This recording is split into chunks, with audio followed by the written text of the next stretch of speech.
Blog upload ಮಾಡಲ್ಲ ಅಂದರೆ problem number 1, problem number 2 and problem number 3.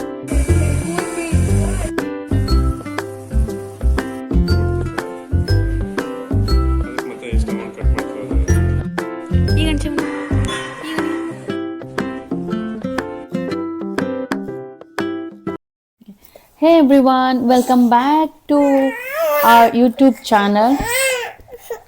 Science what? Yes. Alamka. Friends. ಈ ಥರ ನಾನು ಡೈಲಿ ಯಾಕೆ ಬ್ಲಾಗ್ ಅಪ್ಲೋಡ್ ಮಾಡಲ್ಲ ಅಂದರೆ problem number 1, problem number 2 and problem number 3 ಕಾಣಿಸ್ತಾ ಇದ್ದಾರಲ್ಲಿ. ಇದೇ ರೀಸನಿಂದ ನನಗೆ ಡೈಲಿ ಬ್ಲಾಗ್ ಅಪ್ಲೋಡ್ ಮಾಡೋಕ್ಕೆ ಆಗ್ತಾ ಇಲ್ಲ. ನಿಮ್ಮ ಮನೇಲೂ ಇದೇ ಥರ ಪ್ರಾಬ್ಲಮ್ಸ್ಗಳಿದ್ದರೆ ನನಗೆ ಕಮೆಂಟ್ ಮಾಡಿ ಹೇಳಿ. ಪ್ರಾಬ್ಲಮ್ ನಂಬರ್ 3 ಪ್ರಾಬ್ಲಮಿಗೆ ಮೇನ್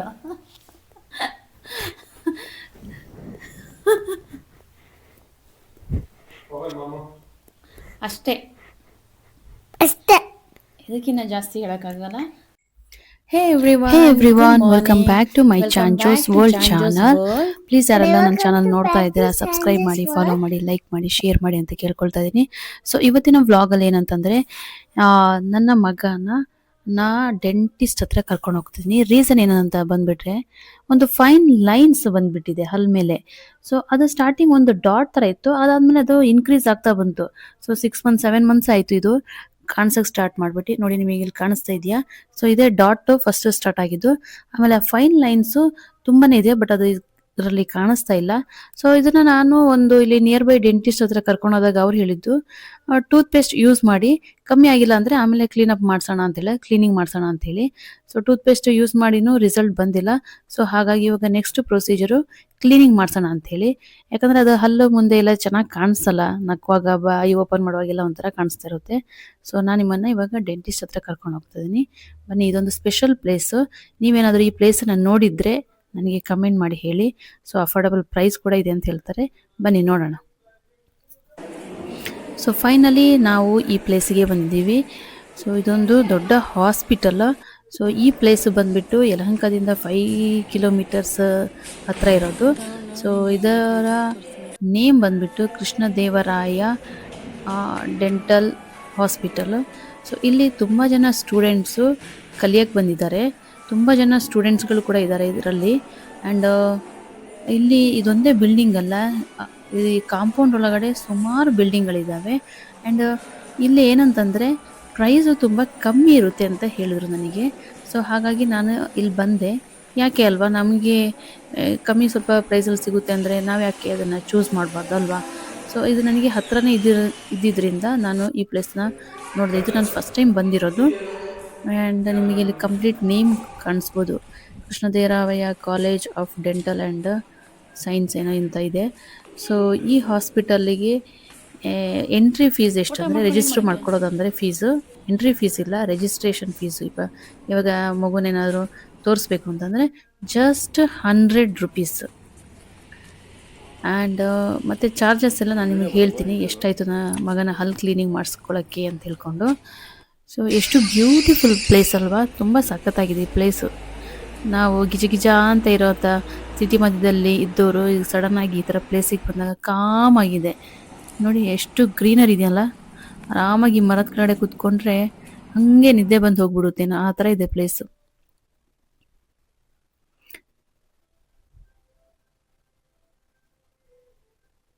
ಎಲ್ಲಿ ನೋಡಿದ್ರೂ ಗ್ರೀನರಿ, ದೊಡ್ಡ ದೊಡ್ಡ ಮರಗಳು, ತುಂಬ ಚೆನ್ನಾಗಿದೆ. ಈ ಕಾಂಪೌಂಡ್ ಒಳಗಡೆ ಅಂತೂ ತುಂಬ ಮರಗಳನ್ನ ನೆಟ್ಟಿದ್ದಾರೆ. ಆ್ಯಂಡ್ ಇಲ್ಲಿ ಮಕ್ಕಳಿಗೆ ತೋರ್ಸಕ್ಕೆ ಬಂದರೆ ಅಲ್ಲಿ ಸ್ವಲ್ಪ ಪ್ಲೇ ಏರಿಯಾ ಥರ ಮಾಡಿದ್ದಾರೆ. ನನ್ನ ಮಗನು ಸ್ವಲ್ಪ ಹೊತ್ತರಲ್ಲಿ ಆಟ ಆಡೋಕ್ಕೆ ಇಷ್ಟಪಟ್ಟ. ನೋಡಿ ಹಲ್ಲು ಸ್ವಲ್ಪ ಎಲ್ಲ ಕ್ಲೀನ್ ಮಾಡಿದ್ದಾರೆ, ಕಾಣಿಸ್ತಾ ಇದೆಯಾ. ಆ್ಯಂಡ್ ಇವರು ಬಂದುಬಿಟ್ಟು ಡಾಕ್ಟರು ತುಂಬ ಕಾಮಾಗಿ ಮಕ್ಕಳ ಥರ ಮಾತಾಡಿ, ಅದು ಅವನಿಗೆ ಎಷ್ಟು ಬೇಕು ಟೈಮ್ ಕೊಟ್ಟು ಮಧ್ಯೆ ಗ್ಯಾಪ್ ಕೇಳ್ತಾ ಇದ್ದ. ಯಾಕಂದರೆ ಇಷ್ಟು ಸಣ್ಣ ಹುಡುಗ ಈ ಹಲ್ ಕ್ಲೀನಿಂಗ್ ಪ್ರೊಸೀಜರಿಗೆ ಅವನು ತಡ್ಕೊಂಡಿರೋದೇ ಗ್ರೇಟ್ ಅಂತಲೇ ಹೇಳ್ಬೋದು. ಮಧ್ಯೆ ಮಿರರ್ ತೋರಿಸ್ಬೇಕು ಅಂತಿದ್ದ. ಡಾಕ್ಟ್ರುಗಳೆಲ್ಲ ತುಂಬ ಇದಾಗಿ ಚೆನ್ನಾಗಿ ಕೇರ್ ಮಾಡಿ ನನ್ನ ಮಗನ ಟ್ರೀಟ್ ಮಾಡೋದು ಅಂತಲೇ ಹೇಳ್ಬೋದು. ನಿಮಗೇನಾದರೂ ಈ ಥರ ಮಕ್ಳದ್ದು ಹಲ್ಲಿ ಪ್ರಾಬ್ಲಮ್ ಇದೆ, ದೊಡ್ಡವರಿಗೂ ಇದೆ ಅಂತಂದರು. ಸೊ ನೀವು ಹೋಗ್ಬೋದು. ಆ್ಯಂಡ್ ಅಲ್ಲಿಂದ ನೆಕ್ಸ್ಟು ನಾವು ಗೋಲ್ಡ್ ಶಾಪಿಗೆ ಬಂದ್ವಿ. ಅಪ್ಪಪ್ಪ, ಇಂಥ ಗೋಲ್ಡ್ ರೇಟ್ ಇರೋ ಮಧ್ಯದಲ್ಲಿ ಹೋಗಿ ಗೋಲ್ಡ್ ತೊಗೊಳಕ್ಕೆ ಹೋಗ್ತಾ ಇದ್ದೀರಾ ಅಂತ ಕೇಳಿದ್ರೆ, ನಿಜವಾಗ್ಲೂ ಈಗ ಗೋಲ್ಡ್ ತಗೊಳ್ತಾ ಇಲ್ಲ. ಆ್ಯಕ್ಚುಲಿ ಏನಂದರೆ ಲಾಸ್ಟ್ ಇಯರು ಗೋಲ್ಡ್ ಸ್ಕೀಮಿಗೆ ನಾನು ಹಾಕಿದ್ದೆ. ಸೊ ಅದು ಈ ಮಾರ್ಚ್ ಬರ್ತಾ ಎಂಡ್ ಆಗುತ್ತೆ. ಸೊ ಆ್ಯಕ್ಚುಲಿ ಗೋಲ್ಡ್ ಸ್ಕೀಮ್ ಹಾಕಿದ್ರೆ ಬೆಸ್ಟ್ ಅಂತಲೇ ಹೇಳ್ಬೋದು. ಯಾಕಂದರೆ ನಾವು ಗೋಲ್ಡ್ಗೆ ನಾವು ಏನು ದುಡ್ಡು ಕಟ್ಟಿರ್ತೀವಿ ಅಷ್ಟು ಕಂಪ್ಲೀಟ್ ಅಮೌಂಟಿಗೆ ನಮಗೆ ವೇಸ್ಟೇಜ್ ಏನು ಚಾರ್ಜ್ ಮಾಡ್ದೇ ನಾವು ನಮ್ಮ ಗೋಲ್ಡ್ನ ಪರ್ಚೇಸ್ ಮಾಡ್ಬೋದು. ಸೊ ಯಾರೆಲ್ಲಾದರೂ ಗೋಲ್ಡ್ ತಗೋಬೇಕು ಅಂದ್ಕೊಂಡು ನಿಧಾನ ಆದ್ರೂ ಪರವಾಗಿಲ್ಲ ಅಂದ್ಕೊಳ್ಳೋರು ಈ ಗೋಲ್ಡ್ ಸ್ಕೀಮನ್ನು ಹಾಕ್ಬಿಟ್ಟು ತಗೊಂಡ್ರೆ ಬೆಸ್ಟ್. ಯಾಕಂದರೆ ನಾವು ಇವಾಗ ಏನಾದ್ರು ಪರ್ಚೇಸ್ ಮಾಡೋಕ್ಕಂತ ಹೋದರೆ ನಾವು ಅದಕ್ಕೆ ವೇಸ್ಟೇಜು ಚಾರ್ಜ್ ಕೂಡ ಆ್ಯಡ್ ಮಾಡಿಬಿಡ್ತಾರೆ. ಸೊ ಇವಾಗ ಎಷ್ಟಿದೆ ರೇಟು, 14+ ಚೇಂಜ್ ಇದೆ ಅಲ್ವಾ. ಸೊ ಪ್ಲಸ್ ವೇಸ್ಟೇಜ್ ಹಾಕ್ತಾರೆ. ಇದು ಸ್ಕೀಮಲ್ಲಿ ಅಂತಂದರೆ ಜಸ್ಟ್ ಗೋಲ್ಡ್ ರೇಟ್, ಅವತ್ತಿನ ಗೋಲ್ಡ್ ರೇಟ್ ಏನಿದೆ ಅದಕ್ಕೆ ಮಾತ್ರ ನಮಗೆ ಚಾರ್ಜ್ ಮಾಡಿ ಗೋಲ್ಡು ನಾವು ತಗೋಬೋದು. ನಾವು ಎಷ್ಟು ಅಮೌಂಟ್ ಕಟ್ಟಿದ್ದೀವಿ ಆ ಅಮೌಂಟಿಗೆ. ಸೊ ಅದೆಲ್ಲ ಮುಗಿಸ್ಕೊಂಡು ಮನೆಗೆ ಬಂದೀವಿ. ಬಂದ್ಬಿಟ್ಟು ಇವಾಗ ಕ್ಯಾರೆಟ್ ಹಲ್ವಾ ಮಾಡೋಣ ಅಂತ ಪ್ಲ್ಯಾನ್ ಮಾಡ್ಕೊಂಡಿದ್ವಿ. ತುಂಬ ದಿವಸಗಳಾಯಿತು ಕ್ಯಾರೆಟ್ ಹಲ್ವಾ ಮಾಡಿದೆ. ಏನಂತಂದರೆ ಕ್ಯಾರೆಟ್ ಹಲ್ವಾ ಮಾಡಬೇಕು ಅಂದರೆ ಈ ಕ್ಯಾರೆಟನ್ನು ತುರಿಯೋದಿದೆಯಲ್ವಾ, ಅದೇ ದೊಡ್ಡದೊಂದು ಕೆಲಸ. ಸೊ ಅದನ್ನು ತುರಿದ್ಕೊಟ್ಟು ಯಾರಾದ್ರು ಕೊಡೋರಿದ್ರೆ ನಾವು ಆರಾಮ್ಸೆ ಕ್ಯಾರೆಟ್ ಹಲ್ವಾ ಮಾಡಿ ತಿನ್ಬೋದು. ಇದು ಏನಂತಂದರೆ ಕ್ಯಾರೆಟ್ ಹಲ್ವಾ ಮಾಡಿದ್ದವ್ರಿಗೆ ಗೊತ್ತಿರುತ್ತೆ. ನಾವೊಂದು KG ಕ್ಯಾರೆಟ್ ತೊಗೊಂಬಂದು ಹಲ್ವಾ ಮಾಡಿದರೆ ಒಂದು ಸ್ವಲ್ಪನೇ ಆಗೋಗ್ಬಿಡುತ್ತೆ ಅಲ್ವಾ. ಅದರ ಟೇಸ್ಟಿಗೆ ಅವತ್ತಿನ ದಿವಸಕ್ಕೆ ಮುಗ್ದೋಗ್ಬಿಡುತ್ತೆ. ಆ್ಯಂಡ್ ಕ್ಯಾರೆಟ್ ತುರಿಬೇಕಂದ್ರೆ ತುಂಬ ಕೈ ನೋವಾಗುತ್ತೆ ಅಂತ ಹೇಳ್ತಾ ಇದ್ದಾರೆ. ಸೊ ಅದಕ್ಕೆ ಇದು ತುರಿಯೋದನ್ನು ಬೇರೆ ಬೇರೆ ಎಲ್ಲ ಟ್ರೈ ಮಾಡಿ ನೋಡ್ತಾ ಇದ್ದಾರೆ. ಲಾಸ್ಟಿಗೆ ಈ ಚಿಕ್ಕದನ್ನೇ ಪರ್ಫೆಕ್ಟ್ ಅನಿಸಿ ಇದರಲ್ಲೇ ಮಾಡ್ತಾ ಇದ್ದಾರೆ. ತುರಿದು ಕೊಡ್ತಾರೆ ಇವರು. ನಾನು ಅದನ್ನು ಕ್ಯಾರೆಟ್ ಹಲ್ವಾ ಮಾಡಿ ತೋರಿಸ್ತೀನಿ ನಿಮಗೆ. ತುಂಬ ಟೇಸ್ಟಿಯಾಗಿ ಬರುತ್ತೆ ನಿಜವಾಗ್ಲೂ. ಅದಕ್ಕೆ ಗೀ, ಡ್ರೈ ಫ್ರೂಟ್ಸ್ ಎಲ್ಲ ಆ್ಯಡ್ ಮಾಡಿದ್ರೆ, ಮಿಲ್ಕ್ ಕೂಡ ಆ್ಯಡ್ ಮಾಡಿದ್ರೆ ತುಂಬ ಸಖತ್ತಾಗಿ ಟೇಸ್ಟಿಯಾಗಿರುತ್ತೆ. ನನಗಂತೂ ಕ್ಯಾರೆಟ್ ಹಲ್ವಾ ತುಂಬ ಇಷ್ಟ ಆಗುತ್ತೆ. ಬಟ್ ಮಾಡಬೇಕಂದ್ರೆ ಸ್ವಲ್ಪ ಕಷ್ಟ, ತುಂಬ ಟೈಮ್ ತಗೊಳುತ್ತೆ. ಸೊ ನಾನಿವಾಗ ಇಲ್ಲ ಸ್ವಲ್ಪ ಗೀ ಹಾಕಿಬಿಟ್ಟು ಡ್ರೈ ಫ್ರೂಟ್ಸ್ಗಳನ್ನೆಲ್ಲ ರೋಸ್ಟ್ ಮಾಡ್ತಾಯಿದ್ದೀನಿ. ಸ್ವಲ್ಪ ಕ್ಯಾಶ್ಯೂನಟ್ಟು, ಬಾದಾಮು, ಇನ್ನೇನು ಡ್ರೈ ಫ್ರೂಟ್ಸು, ಏನು ಹೇಳಿ ಅದು ಒಣ ದ್ರಾಕ್ಷಿ, ಅದನ್ನು ಹಾಕಿ ಸ್ವಲ್ಪ ರೋಸ್ಟ್ ಮಾಡ್ಕೊಂಡ್ಬಿಟ್ಟು ಆಮೇಲೆ ಇದನ್ನು ಎತ್ತಿಡ್ತಾ ಇದ್ದೀನಿ. ಅದಾದಮೇಲೆ ತುರಿದಿರೋ ಅಂಥ ಕ್ಯಾರೆಟ್ನ ಸ್ವಲ್ಪ ಗೀ ಹಾಕಿಬಿಟ್ಟು ಮತ್ತೆ ಸ್ವಲ್ಪ ಹೊತ್ತು ರೋಸ್ಟ್ ಮಾಡ್ತಾಯಿದ್ದೀನಿ. ಚೆನ್ನಾಗಿ ಸ್ವಲ್ಪ ರೋಸ್ಟ್ ಮಾಡಬೇಕು. ಸೊ ಇಷ್ಟು ಆಗಿರೋದು ನೋಡಿ, ಕ್ಯಾರೆಟ್ ಎಷ್ಟೊಂದಿದೆ ಅಲ್ವಾ. ಇಷ್ಟು ಇರೋ ಕ್ಯಾರೆಟು ಮಾಡಾದ್ಮೇಲೆ ನೋಡಿ ಎಷ್ಟು ಕಮ್ಮಿ ಆಗಿರುತ್ತೆ ಅಂತಂದರೆ. ಮತ್ತು ನಾನು ತುಂಬ ಟೈಮ್ ತಗೊಳುತ್ತೆ ಅಂತ ಅನಿಸುತ್ತೆ ಈ ಕ್ಯಾರೆಟ್ ಹಲ್ವಾ ಮಾಡೋಕ್ಕೆ. ಏನಕ್ಕಂತಂದರೆ ಅದು ಸಾಫ್ಟ್ ಆಗಬೇಕಲ್ವಾ. ಸೊ ಹೀಗೆ ಅಲ್ಲಾಡಿಸಿ ಅದು ನಿಧಾನಕ್ಕೆ ಸಾಫ್ಟ್ ಆಗ್ತಾ ಆಗಿ ಒಳ್ಳೆ ರುಚಿ ಕೊಡುತ್ತೆ. ಅಷ್ಟು ತನಕ ಮಾಡಲೇಬೇಕು ಇದನ್ನು. ಸೊ ನೀವು ಕ್ಯಾರೆಟ್ ಹಲ್ವಾ ಮಾಡೋದಿದ್ರೆ ಯಾವ ಥರ ಮಾಡ್ತೀರಾ ಅಂತ ನನಗೆ ಕಮೆಂಟ್ನಲ್ಲಿ ಹೇಳಿ. ನನಗೇನಂದರೆ ಕ್ಯಾರೆಟ್ ಹಲ್ವಾ ಮಾಡುವಾಗ ಏನಂತಂದರೆ ತುಂಬ ಟೈಮ್ ತೊಗೊಳುತ್ತೆ, 1 ಅವರ್ ಟೈಮ್ ಬೇಕಾಗುತ್ತೆ ಅಂತ ಅನಿಸುತ್ತೆ. ನೀವು ಬೇಗ ಮಾಡೋವಂಥ ನಿಮಗೇನಾದ್ರು ಟಿಪ್ ಗೊತ್ತಿದ್ರೆ ನನಗೂ ಕೂಡ ಹೇಳಿ.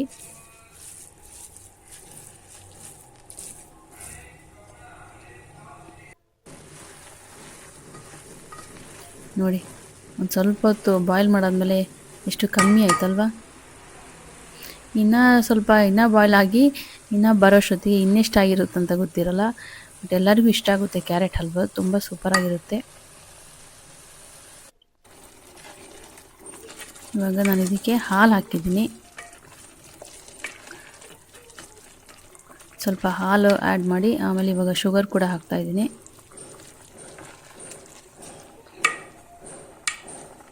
ಶುಗರ್ ಒಳ್ಳೆಯದಲ್ಲ ಅಂತ ಹೇಳ್ತಾರೆ. ಬಟ್ ಈ ಥರ ಎಲ್ಲ ಸ್ವೀಟ್ಗಳಿಗೆ ಶುಗರ್ ಇಲ್ಲದೆ ಬೇರೆ ಎಲ್ಲ ಹಾಕಿ, ಜಾಗರಿ ಎಲ್ಲ ಪೌಡ್ರ್ ಹಾಕಿ ಮಾಡಿದ್ರೆ ಚೆನ್ನಾಗಿ ಟೇಸ್ಟ್ ಬರಲ್ಲ ಅಲ್ವಾ. ಒಂದೊಂದು ಟೈಮು ತಿನ್ನೋದು ಯಾವಾಗೋ ಒಂದ್ಸಲ, ಮಂತಲ್ಲಿ ಒಂದ್ಸಲ ಅಂತ ಆದರೆ ಓಕೆ.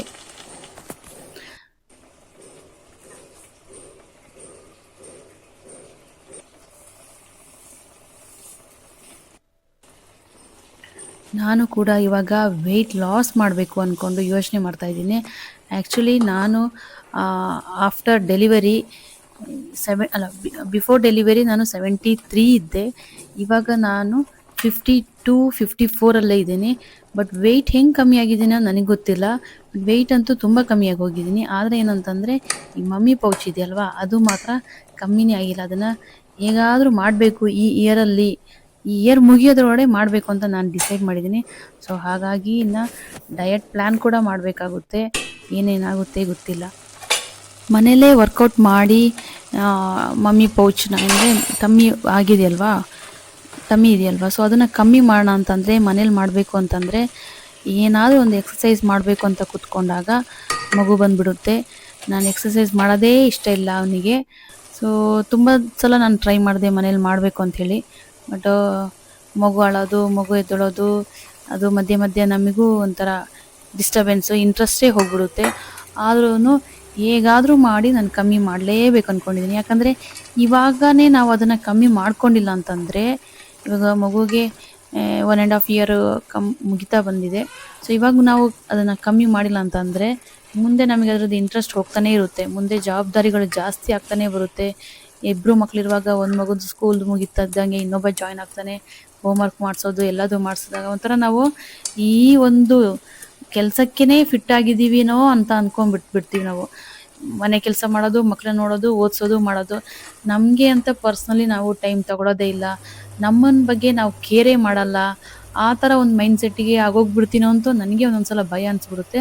ಸೊ ನಾನು ಸೆಲ್ಫ್ ಕೇರ್ ಮಾಡಬೇಕು ಅಂತ ನನಗೆ ತುಂಬಾ ಅನಿಸ್ತಾ ಇದೆ. ಬಟ್ ನಾನು ಹೆಂಗೆ ಟೈಮ್ ಮಾಡಲಿ ಅಂತ ಏನಂತಂದರೆ ನಮಗೆ ಯೋಚನೆ ಹೆಂಗೆ ಬರುತ್ತೆ ಅಂತಂದರೆ, ಅಯ್ಯೋ ನಾನು ಹೋಗ್ಬಿಟ್ರೆ ಯಾರು ನೋಡ್ತಾರೆ, ಯಾರು ಮಾಡ್ತಾರೆ ಅಂತ. ಸೊ ಆ ಒಂದು ಮೈಂಡ್ಸೆಟ್ನ ಚೇಂಜ್ ಮಾಡಿಬಿಟ್ಟು ಇನ್ನು ನಾನು ಕೂಡ ವರ್ಕೌಟ್ ಸ್ಟಾರ್ಟ್ ಮಾಡಬೇಕು ಅಂದ್ಕೊಂಡಿದ್ದೀನಿ. ಸೊ ನೋಡೋಣ, ಆದಷ್ಟು ಬೇಗ ವರ್ಕೌಟು ನಾನು ಸ್ಟಾರ್ಟ್ ಮಾಡ್ತೀನಿ. ಹೇಗೆ ಇರುತ್ತೆ ಅಂತೆಲ್ಲ ನಿಮಗೂ ಕೂಡ ತೋರಿಸ್ತೀನಿ.